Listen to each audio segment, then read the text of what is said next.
Ok, o webinário de hoje, a agenda então é essa, né? Como eu já tinha dito enviado no convite, nós vamos falar sobre o lançamento da versão 4.25, que ocorreu em julho. Na ocasião, eu estava de férias, então eu não pude fazer esse webinário mais cedo. E então, por isso que está correndo hoje com mais ou menos um mês de diferença do lançamento da versão. E também porque a gente teve o webinário do Publons no início do mês. Então eu não queria, são muitos webinários, eu não queria confundi-los com tantos webinários, eu preferi fazer uma coisa de cada vez para que seja separado muito bem, assim, para que não tenha nenhum tipo de confusão. Então esse webinário diz respeito à versão 4.25 do Scholar One, que foi lançada no mês de julho, tá? E vamos falar também sobre o curso de atualização, o quarto curso, que vai ocorrer daqui praticamente 2 semanas aqui em São Paulo. Então, sobre a versão 4.25, eu encaminhei os links para os Release Notes, né? Release Notes são um documento que o Scholar One lança, detalhando as mudanças do sistema. E eles sempre lançam um documento listando tudo, então é esse documento que eu vou usar aqui como base. Diferente das mais recentes, dos webinários mais recentes que eu tenho usado a versão em português, eu vou usar a versão em inglês, tá? Apesar de ter uma versão em português desse Release Note, desse documento, o documento em português está com muitos erros de tradução, não está com uma tradução muito boa, então pode ser que confunda-os. Por isso eu vou usar a versão em inglês, porque está mais próximo, está mais correto, né? Então, aqui, de uma forma geral, esse release, né, o 4.25, ele não trouxe mudanças significativas, tá?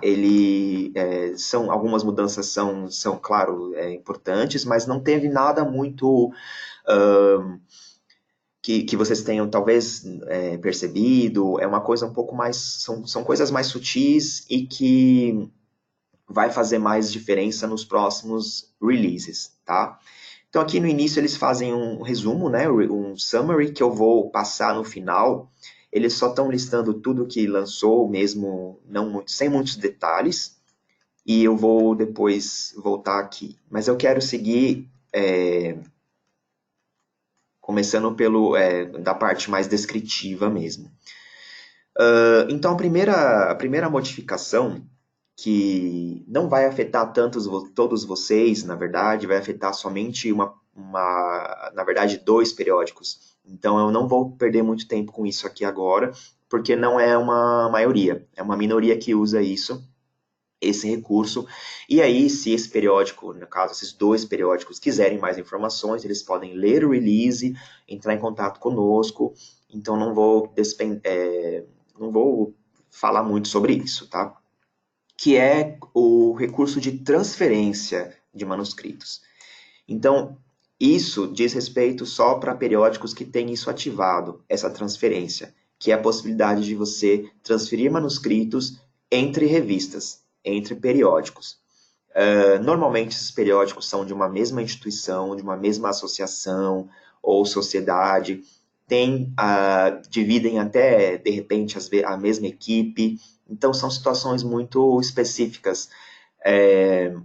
Se vocês têm interesse em usar isso, entre em contato conosco e a gente pode passar os detalhes, tá? Mas então, para quem usa isso, são 2 periódicos só da nossa coleção, que transferem entre si, né, os manuscritos. Foram incluídos algumas tags de e-mail que permitem que o autor possa escolher o periódico, né?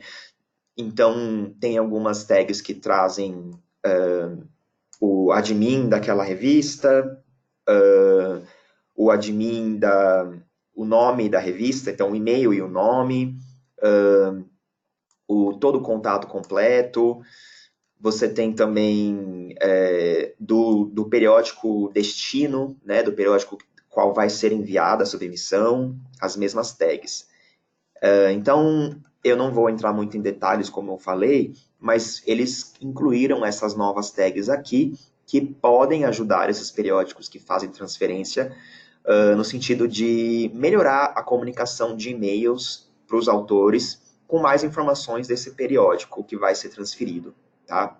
Só lembrando que tem um custo para configurar essa transferência entre periódicos e os dois periódicos precisam estar de acordo, né? Claro, tem que ser uma coisa casada entre os periódicos interessados.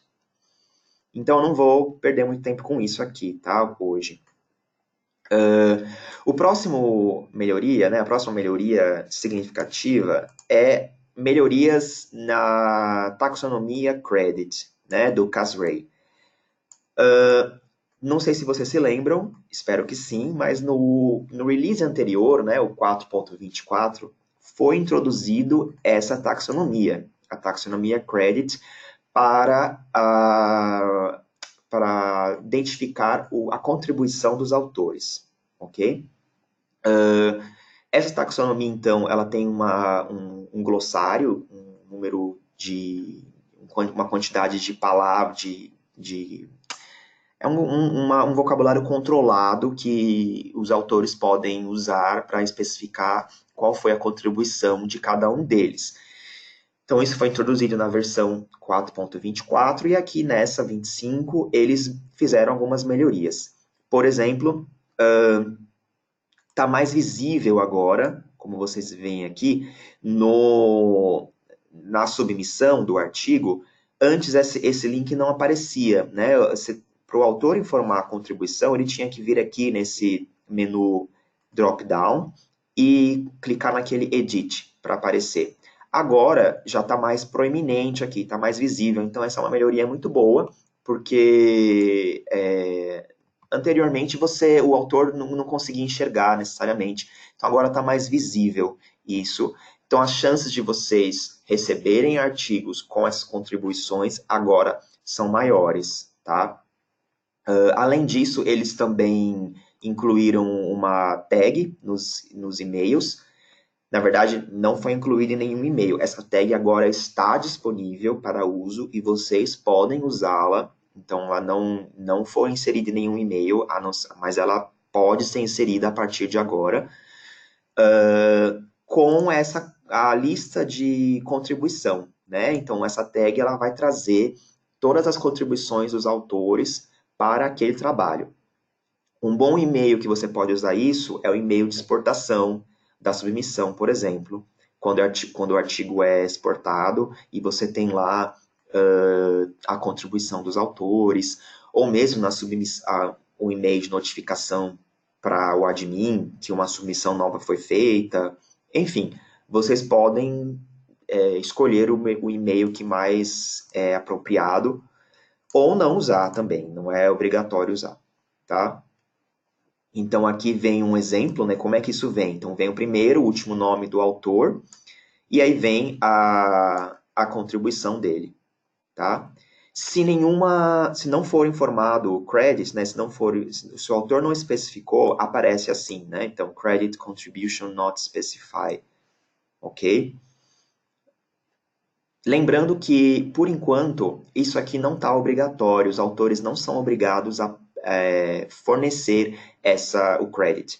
Isso o periódico pode colocar como obrigatório, então, se for o caso, tem que entrar em contato conosco. A gente pode fazer isso para vocês, mas atualmente não está obrigatório, salvo alguns periódicos que entraram em contato e pediram para ser obrigatório, aí a gente colocou como obrigatório, tá? Outra mudança é que foram criadas tags de descrição do periódico.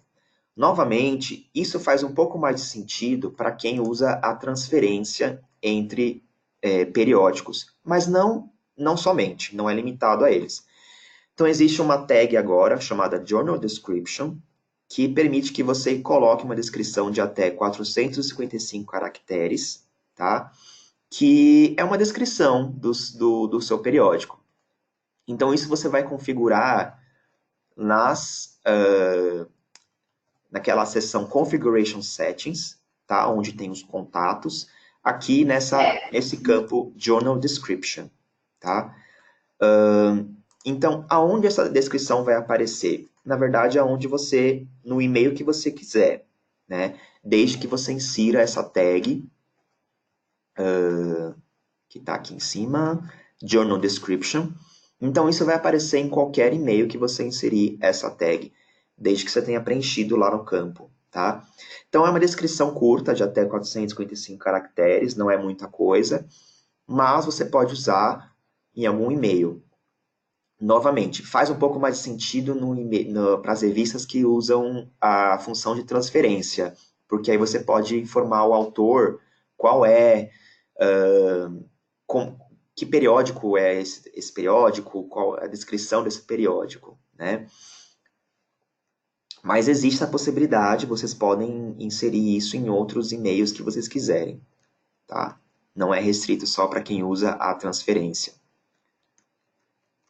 Ok, a próxima modificação diz respeito à GDPR. GDPR é aquela lei geral de proteção de dados da Europa, né, da União Europeia. E já foram feitas várias alterações no sistema, nas últimas versões, para deixar o sistema aderente a essa lei. Então, nessa versão aqui nova, eles fizeram essas modificações em relação a remover a conta, tá? Porque a lei exige agora que os usuários que eles tenham a liberdade para excluir a sua conta a qualquer momento e que não seja, eles sejam livres, né? Não dependa de um usuário ou administrador para fazer essa exclusão. Então, nessa modificação, foi inserido uma informação nesses e-mails aqui, ó. Então, esse sim foi inserido para todo mundo, então já está inserido, não dá para tirar, é uma informação fixa que aparece no rodapé desses e-mails, que são e-mails relacionados à conta, criação de conta. Então, quando o admin cria uma conta, quando o autor é criado on the fly, né, que é quando um autor cria conta de um coautor, por exemplo, em nome dele, na hora da submissão. Não, perdão, isso é quando o autor é criado na hora ali, por algum admin ou alguma outra situação. Esse, assim, é do coautor, criado na submissão. Coautor criado pelo admin, editor criado no momento ali, revisor também, avaliador criado no momento.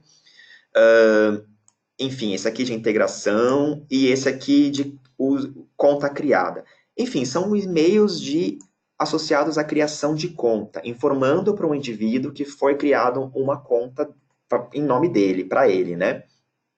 Nesses e-mails, vai aparecer essa informação aqui no rodapé, ó, login to remove this account, tá? Isso significa que basicamente o sistema está avisando para ele, olha, foi criada uma conta para você, mas lá no rodapé vai estar escrito, você pode remover essa conta, caso você não queira ter essa conta. Então, a pessoa vai fazer o login e imediatamente depois ela vai ser removida a conta dela, tá? Não vai ser perdido os históricos dessa pessoa, então isso se mantém. A GDPR ela garante que a conta seja removida, mas que os dados históricos sejam mantidos. Então não corre o risco de você perder histórico, perder alguma informação importante para o seu periódico. É mais em relação à privacidade do usuário, caso ele não queira manter essa conta no seu sistema, então ele tem essa possibilidade de ter essa conta removida, tá? Então é mais ou menos isso, vai aparecer assim, devia ter mostrado isso um pouco antes, que a pessoa pode já falar aqui, né? Não, eu não quero ter conta, por favor, remova a minha conta. Vem ali junto ao link da política de privacidade, Caso a pessoa não esteja de acordo com essa política, ele pode se remover do sistema, ok? Então, isso não tem como mudar, isso é uma coisa que vai acontecer para todo mundo, um comportamento padrão do sistema, que todos vocês já têm isso aplicado por padrão, ok? Isso é importante dizer que eu lembrei de uma questão. Aconteceu recentemente alguns casos, algumas revistas entraram em contato informando que um usuário teve a conta removida. Então, pode acontecer da pessoa fazer isso por acidente. Talvez ela não tenha lido as instruções corretamente, ela não esteja se dando conta do que ela está fazendo, mas houve um ou dois casos, desde essa atualização, onde o usuário removeu por engano. Nesse caso, não tem o que ser feito. Ele precisa criar uma nova conta. Então a pessoa precisa criar de novo um perfil, caso tenha sido por acidente, ele precisa fazer um novo cadastro, tá? Não tem o que fazer mesmo. Esse próximo também não diz respeito a vocês, eu imagino, porque agora o Scholar One permite envios, melhor, exportações por SFTP, tá? São poucos os periódicos que usam FTP na exportação, a maioria de vocês usa e-mail, acho que tem um ou dois que usa FTP, e agora também tem essa possibilidade de usar SFTP, e me parece que está restrito a periódicos desse ATypon, ATPON, eu não sei aqui. Não é muito o caso de vocês, então eu não vou me demorar muito com isso aqui. É mais para conhecimento que, caso vocês um dia queiram mudar essa exportação para SFTP, é possível, mas não tem problema algum continuar mantendo como e-mail, tá? É só que agora também dá para fazer por SFTP, tem os detalhes aqui, eu não vou me estender muito nisso. A próxima mudança é que agora o Scholar One, eles estão começando a trabalhar com inteligência artificial, ferramentas de inteligência artificial. Essa especificamente ainda está em beta, o que significa que pode ser que não esteja funcionando corretamente, tá? Mas basicamente eles estão introduzindo uma ferramenta que vai identificar palavras-chave, tá? E sentenças-chave das submissões, para que isso no futuro possa ser usado para identificar, enfim, para eles desenvolverem ferramentas de inteligência artificial. Não fica muito claro ainda o que eles vão fazer com isso, mas a ideia é que sejam ferramentas que auxiliem editores, né, nessa avaliação dos manuscritos. Então, por enquanto, essa ferramenta está servindo só para vocês avaliarem se os termos identificados por essa máquina estão de acordo, se estão fazem sentido, se não fazem. Então é você basicamente dizer se tá ok, se tá bom, se tá ruim.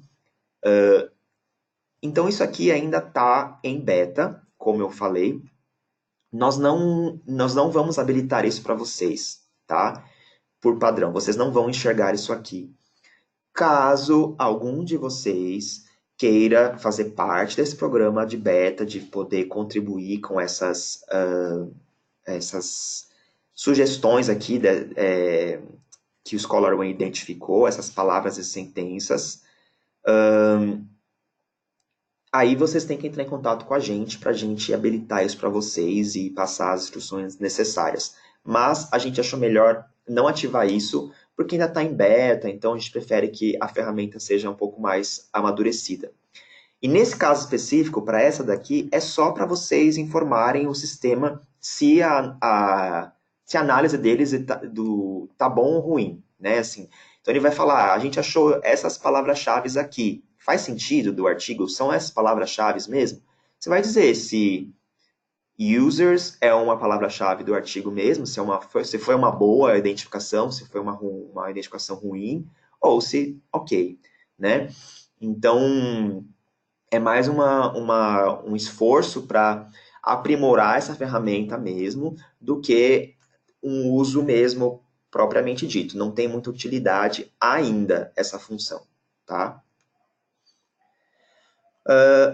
Isso vai aparecer aqui, né? Vai ter um botão chamado Análises. Caso vocês o periódico que estiver disponível para fazer esse teste em beta, vai aparecer esse botão Análises aqui naquela barrinha com os links, e aí você vai poder fazer essa análise de dizer se as palavras-chave e as sentenças-chave estão de acordo. Porém, como eu falei, não está aparecendo isso para ninguém ainda, porque a gente não ativou e a gente só vai ativar para quem tiver interesse, tá? Próxima atualização é na barra de links dos detalhes do manuscrito. Então, ela era assim, desse jeitinho aqui, né, mais feinha, digamos assim, e agora ela foi atualizada para esse visual aqui. Então ela está um pouco mais moderna, e eles dizem aqui que carrega mais rápido também. Lembrando que esse último análise só vai aparecer para sites configurados dessa forma, né, que tem o beta ativado lá. Então é uma mudança visual, não sei se vocês perceberam aqui, mas é uma mudança de layout. A próxima mudança é de extração de metadados. Isso também está em beta, então ainda não está disponível. E isso é uma primeira modificação de uma grande modificação que vai estar por vir nos próximos releases do Scholar One, que é a possibilidade dos autores arrastarem o Word, né, o arquivo Word para o sistema. Então eles jogariam nessa área aqui o Word, e aí o sistema faria a extração dos metadados da submissão. Então, o que significa isso? Que o autor não precisaria mais preencher título, resumo, nomes dos autores, afiliações, etc. Esses dados mais chaves, né, de metadados, seriam automaticamente extraídos do documento Word, tá?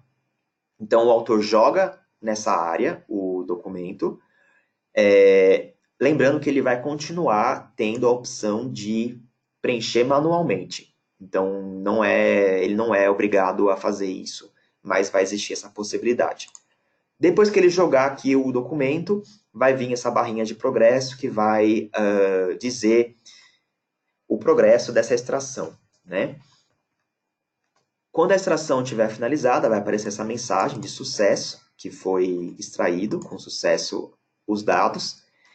E aí ele vai exportar o quê? Né? Ele vai exportar, extrair o título, o resumo. Se o título e resumo forem maiores do que a quantidade de caracteres ou palavras que o periódico tem, né, como regra, o autor vai precisar conferir isso e adequar, né? Então, não é porque é maior que ele vai deixar passar. Então, aí o sistema vai já extrair esses dados e colocar nos campos específicos, tá? Tanto o título como o resumo. Além disso, ele também vai extrair os seguintes dados aqui, né? Palavras-chave, por exemplo, que também da mesma questão.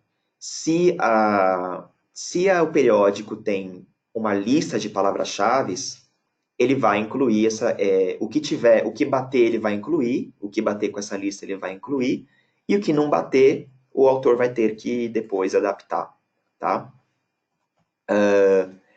E não vai aparecer, né? Então, essas palavras que não tiverem um match, né, que não forem identificadas, caso o periódico tenha esse glossário, o sistema não vai importar. As mesmas regras, né? Se ultrapassar a quantidade aqui de mínimo e máximo, o autor vai ter que fazer adequações. Com relação aos autores, autor e instituição vai ser ingerido dependendo dos dados inseridos no arquivo. Então, se o autor subir um arquivo anonimado, como muitos periódicos pedem, não vai ser extraído nenhum autor. O autor vai ter que colocar isso na mão. Mas tem periódicos que a avaliação é cega somente, não duplo cego, e onde então vai ser possível fazer esta extração.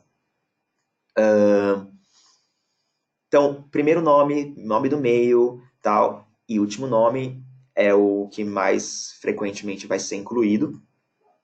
Instituições vão ser ligadas a Ring Gold quando houver um match, né, quando tem uma correspondência. Enfim, então essa parte aqui de autores, ela também vai ser importada. Você tem aqui, ó, a visão, como que seria isso. Financiamento também, eles pretendem fazer a importação, né, a extração disso, tanto do financiamento com o nome, como o registro também. E aí, o que acontece? Tudo isso que o sistema vai automaticamente extrair do Word, é muito importante que os autores confirmem e que eles validem essa informação. Porque como é uma máquina que está fazendo isso, pode conter erros, tá? A gente fez alguns testes aqui nessa ferramenta e os resultados foram muito bons, tá? Foram muito precisos. Mas a gente prefere que vocês utilizem ela numa outra atualização, que é essa aqui, ó, 4.25.1, que vai ser lançada ainda esse ano. Acredito que em outubro ou setembro, não me lembro ao certo, mas está por vir, que eles vão melhorar essa ferramenta. Então, vai ser possível trabalhar com tipos de arquivo, né, file designations. Vai ser possível, vai melhorar essa parte de autores, incluindo o e-mail, que eles vão associar com uma conta existente. Hoje isso não é possível. Então, eles ainda não estão associando o autor com contas existentes. Então, não faz muito sentido, na minha opinião. É melhor esperar que essa ferramenta faça essa integração com as contas existentes, porque é melhor, né? Assim, diminui a quantidade de contas duplicadas, facilita, deixa tudo muito já unificado, é melhor. E eles vão ter também, vão lidar melhor com as instituições, com a questão da instituição.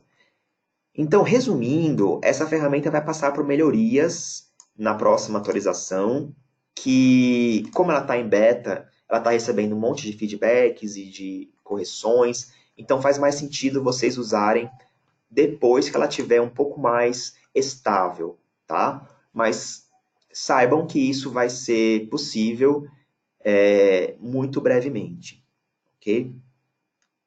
Novamente, quem tiver interesse de testar, pode entrar em contato conosco e a gente ativa para o seu periódico, mas saiba que isso está em beta, então pode ser que os resultados, a extração não seja tão ainda precisa, que vocês tenham que reportar problemas.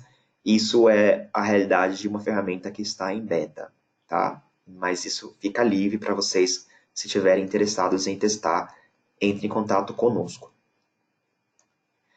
A próxima mudança é com relação ao alerta do Ring Gold. Na última atualização, a 4.24, eles introduziram aquele alerta que ficava vermelho quando uma instituição não era encontrada no Ring Gold, quando não era identificada. Muitos de vocês se assustaram, mandaram um e-mail para a gente, perguntaram se isso era um problema, o que tinha que fazer, e a gente respondia sempre que, na verdade, não era um problema, né? Que era só um alerta que vocês podiam ignorar, podiam corrigir essa instituição. Era só um alerta informando que a instituição informada pelo pesquisador ali não tinha sido encontrada no Ring Gold, mas não que não tinha nenhum problema com isso.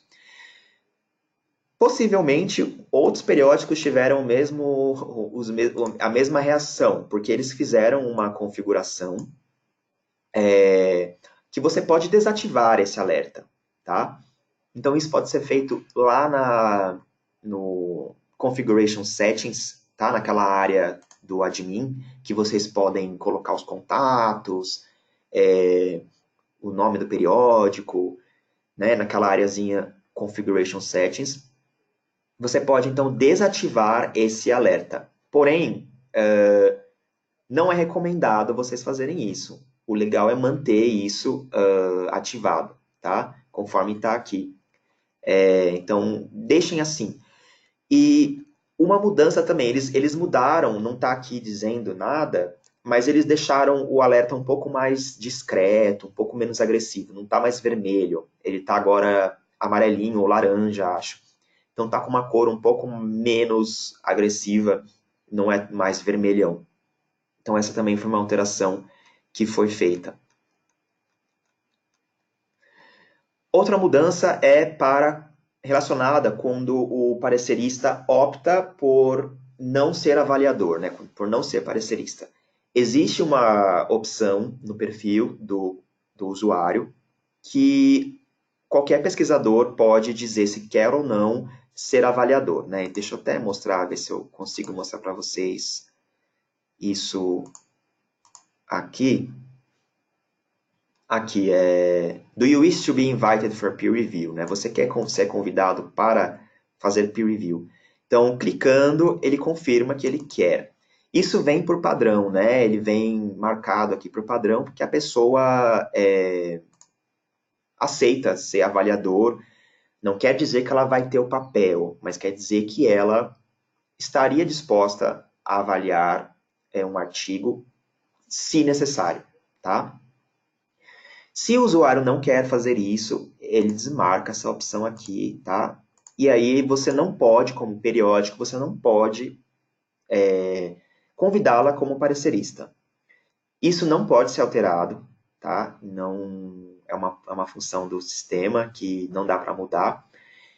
E o que foi alterado nessa versão é que existe, agora aparece um aviso mais descritivo, mais explícito do porquê que você não pode selecionar esse parecerista.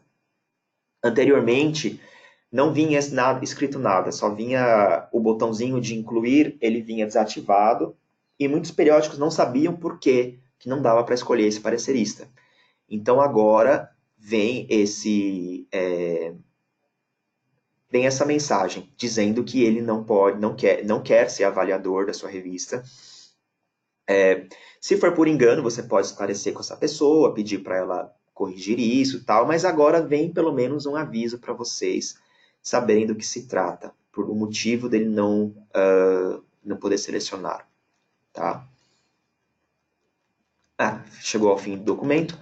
Então, tem mais uma mudança que não está listada aqui nos detalhes, que diz respeito à ferramenta de atividade em comum. Ela só está aqui em cima no resumo, tá? Acho que por algum erro do Scholar One eles não incluíram nas inscrições. Então aqui a ferramenta, né, Unusual Activity, que é aquela que mostra atividades suspeitas nos artigos incomuns, que deixa vermelho ou amarelo de acordo com o grau de suspeita, né, da atividade. Então, tiveram algumas modificações nessa ferramenta, que são o seguinte.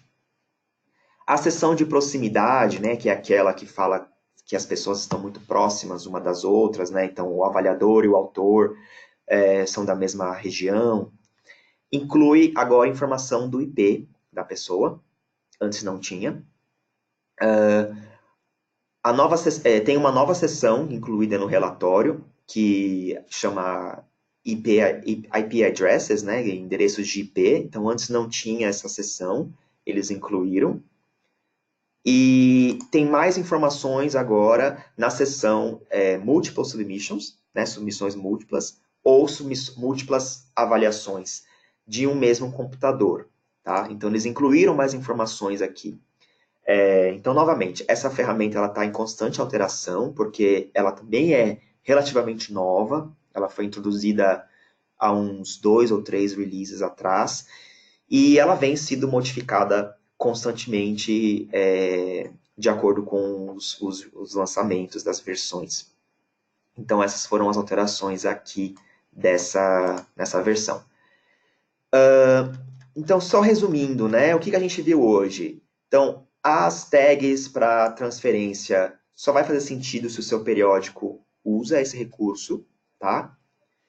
As taxonomias do credit, elas foram agora está mais visível. Não existe ação necessária, não tem ação necessária para ter essa função. Isso já vai estar automaticamente configurado no caso de vocês, porque todos os periódicos Cielo estão com essa função ativada. Então já vai estar padrão essas mudanças. As mudanças de remoção de conta com conformidade de DPR não tem ação necessária, já está disponível por padrão, então vocês não precisam solicitar. As tags de descrição do periódico também não tem ação necessária, você precisa somente configurar, né, essa descrição lá no Configuration Settings, na área do administrador, e incluir nos e-mails que são do seu interesse. Então, essas são as ações, mas não precisa pedir para nós habilitar nada. A exportação por SFTP só faz sentido para esses clientes aqui, que a Typon, Whitepon, eu não sei do que se trata isso, mas caso vocês queiram usar, esses sim, vocês precisam entrar em contato conosco para saber mais informações. Aquela ferramenta de beta, que está de inteligência artificial, vocês têm que entrar em contato conosco para, se tiver interesse, participar. É aquela que vocês vão dizer se as palavras estão de acordo ou não, se o robozinho identificou tudo direitinho. O menu de links, né, PDF, HTML, busca externa, que mudou o layout, não precisa mudar nada, já é por padrão, a ação não requer ação de vocês. A extração de metadados está em beta, interessados entrem em contato conosco, tá? O alerta de Ring Gold, vocês têm que entrar lá no Configuration Settings para desativar, porém a gente não recomenda que vocês desativem, então mantenham lá ativado isso, então não teria que fazer nada aqui. E o revisor, né, a interface, a atualização quando o revisor optou por não avaliar, não há o que fazer também, não tem ação necessária, já está disponível por padrão. Então vejam que foi até por isso que eu fiz esse webinário de hoje até mais curto, né, só de 1 hora, normalmente a gente faz até 2 horas, porque não são mudanças muito significativas que vão afetar vocês, tá? Então, isso que eu queria falar sobre a versão 4.25. Depois eu vou responder as perguntas que vocês enviaram, tá? Por fim, né, na nossa agenda, gostaria de comentar sobre o 4º curso de atualização, Cielo Scholar One, que vai acontecer daqui a 2 semanas, mais ou menos, dia 13 de setembro, no Auditório FAPESP, aqui em São Paulo. As inscrições estão abertas, vocês podem se inscrever no site, que é o eventos.cielo.org, /quarto Cielo Scholar One, ou se você simplesmente entrar em eventos.cielo.org, é o primeiro evento da lista. É muito importante que vocês participem, tá? Que a gente acabou de finalizar o programa, eu gostaria de mostrar para vocês. Então, é o primeiro da lista aqui, né, no site Eventos. E é sempre importante, porque é sempre um momento para a gente refletir e rever algumas questões, passar coisas novas, dicas de uso. Então, o que nós vamos ver, né? A gente está previsto que a gente faça uma retrospectiva dos anos anteriores, no que se refere às mudanças que o sistema sofreu nos últimos 2 anos. Então, o que teve de novo, de recursos novos, o que a gente acha que os periódicos não estão usando como deveriam, talvez, ou recursos que foram introduzidos, mas que a gente tem a impressão que não estão sendo muito usados, até mesmo que vocês relembrem o que mudou e que vocês possam usar, se for o caso. Nessa parte de profissionalização, a gente sempre passa boas práticas e dicas de uso, resolução de problema, como enfrentar algumas situações específicas, algumas ações ou pequenas coisas que podem fazer diferença no seu dia a dia usando o sistema. Está prevista também uma sessão específica para o Publons, que vai ser diferente do webinário que vocês tiveram no dia 8. Então, a gente vai focar mais na parte prática aqui do sistema mesmo. Vamos dar uma atenção maior àquele portal, aquela área, aquele dashboard, o painel do Publons, que foi mostrado muito rapidamente no webinário, para vocês poderem ter acesso às estatísticas dos pareceristas, quantidade de aceitos, aumento de pareceristas, enfim, tudo que a ferramenta oferece de métricas, a gente vai explorar isso, tanto do Reviewer Connect quanto do Reviewer Recognition, que são as duas ferramentas que vocês têm agora à disposição.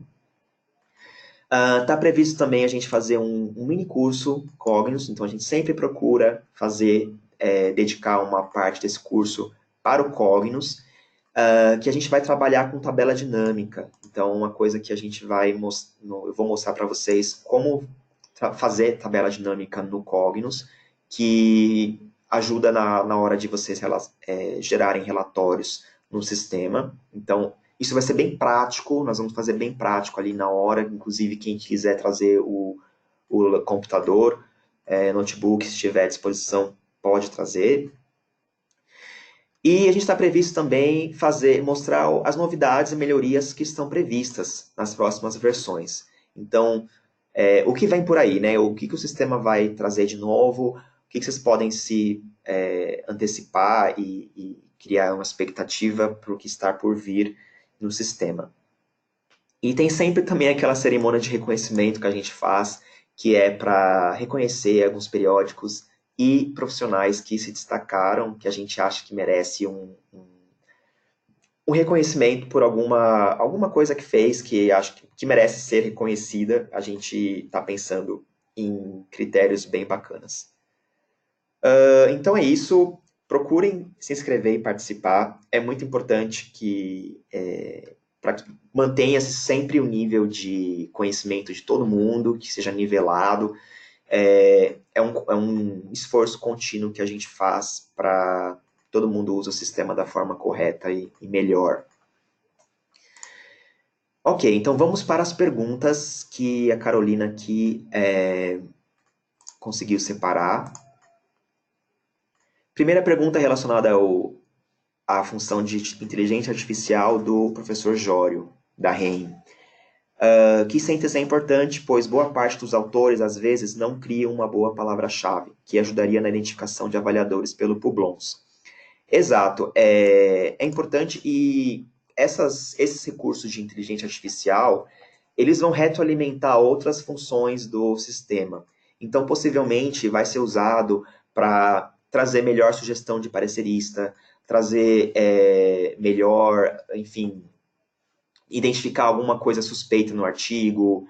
Então, tudo isso vai ser usado em outros recursos do sistema, né? Então, eles estão preparando o terreno aqui para outras funções de inteligência artificial. Sobre o credit, a Luana, do JB Pneu. O credit a gente precisa pedir como item obrigatório. Por enquanto, o Cielo não está exigindo isso, tá? A gente está estudando já, possivelmente vai ser obrigatório em algum momento, mas ainda não é. Mas o periódico pode definir e decidir que isso vai ser obrigatório. Então, se for interessante para vocês, entre em contato conosco e a gente ativa. Já tem 2 ou 3 periódicos que estão exigindo. Então, isso fica livre. Nós recomendamos, então, o Cielo acha isso importante. Então, caso você queira já se antecipar e adiantar, sem problema algum, a gente apoia isso, tá? Questões gerais. Lucas, da revista Sociologia e Política. Oi, Alex, bom dia. Gostaria de saber se, com essa atualização do Scholar One, os autores que não foram cadastrados como autor de contato passarão a ser vinculados às submissões, ou se essa vinculação continua sendo exclusiva para o autor de contato. Eu acho que você quer dizer no histórico, né? Porque assim, os coautores, eles já ficam vinculados, é, mas eles não têm acesso à submissão, tá? Isso continua, eles não vão ter acesso, só o autor submissor que vai ter acesso para poder colocar revisões, tal.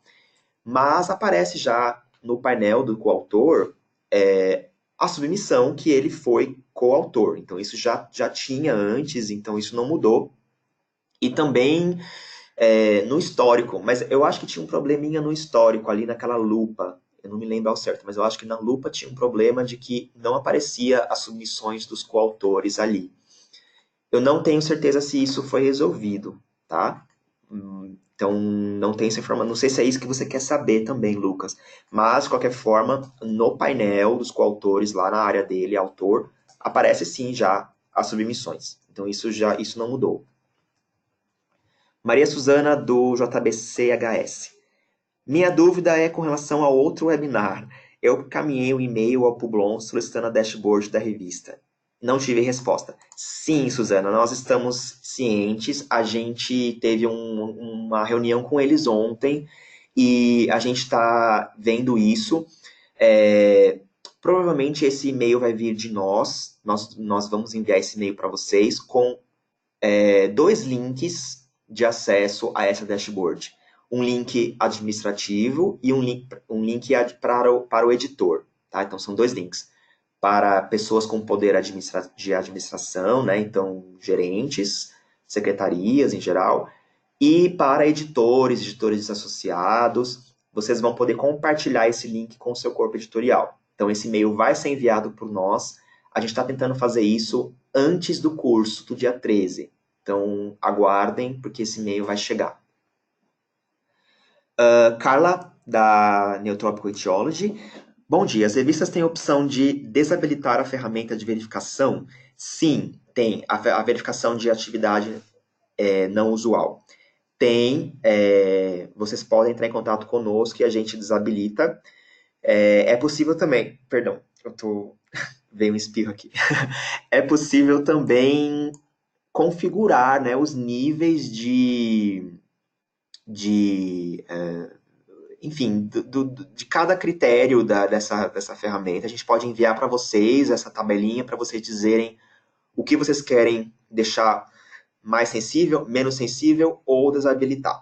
Então, manda e-mail para a gente dá seguimento nisso. Luana, o quarto curso será gravado? Não, não será gravado. A gente não tem tecnologia para isso. Mas, como sempre, como os cursos anteriores, as apresentações vão estar disponíveis. Então, a gente vai disponibilizar os PowerPoints para quem poder consultar depois. Tá? Yara Oliveira, da Bolema. Bom dia, haverá transmissão online do curso? Não, não tem transmissão online. A gente não tem tecnologia ainda, infelizmente. Tá? Só apresentação. Wesley, da Production, né? Bom dia. A opção Send Automatic Email when overall similarity check percentage is above está funcional. Não estou conseguindo ativar no sistema. Isso aparece... a gente que tem que configurar isso aqui, tá? Então... eu não sei aonde você viu exatamente essa função, porque até onde eu sei, isso só está disponível para nós. Eu não tenho certeza. De qualquer forma, eu me lembro que... Eu acho que isso não está funcionando. Não tenho certeza, tá? Mas eu acho que isso não está funcionando. Talvez você consiga fazer esse tipo de configuração lá direto no site do Authenticate. Aqui, tá? No www.authenticate.com. No login, você vai colocar os mesmos dados que você forneceu para o Cielo, tanto o usuário, o e-mail de usuário, como a senha. E aí você tem acesso à sua área. É a mesma senha que é fornecida para o Cielo. Eu acho que lá dentro você pode ter algum tipo de notificação nesse sentido. Mas aqui no Scholar One, se eu não me engano, deixa eu ver se é aqui. Não sei aonde você viu exatamente isso. Porque que eu saiba é só... tá, aqui, né? Provavelmente foi aqui. Então, eu acho que isso não está funcionando.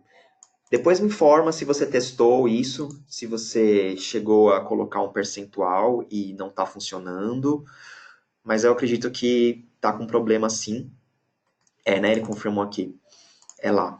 E tenta ver então nessa área do Authenticate, porque o que eu sei é que essas funções de excluir citação, excluir bibliografia, isso aqui, na verdade, não tem efeito aqui. O que vai ter efeito é o que vocês configurarem no Authenticate, porque a configuração feita aqui puxa para o Scholar One, né? Então procurem sempre fazer essas configurações gerais diretamente no Authenticate. E não aqui vocês não vão ter esse nível de controle. Eu acho que está com problema, essas funções sim, tá?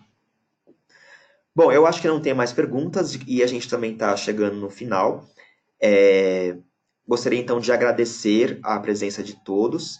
A gente vai enviar a gravação ainda hoje, provavelmente. Se tiver alguma pergunta que não foi respondida ou que você tenha, por favor, envia para a gente por e-mail. Espero vê-los no curso do dia 13 ou representantes do seu periódico. Quem não puder, por gentileza, depois verifique as apresentações, dê uma olhada, porque vão ser ditas coisas importantes ali. E no mais, a gente se vê então no próximo encontro. Bom dia a todos, boa semana. Um abraço, tchau, tchau.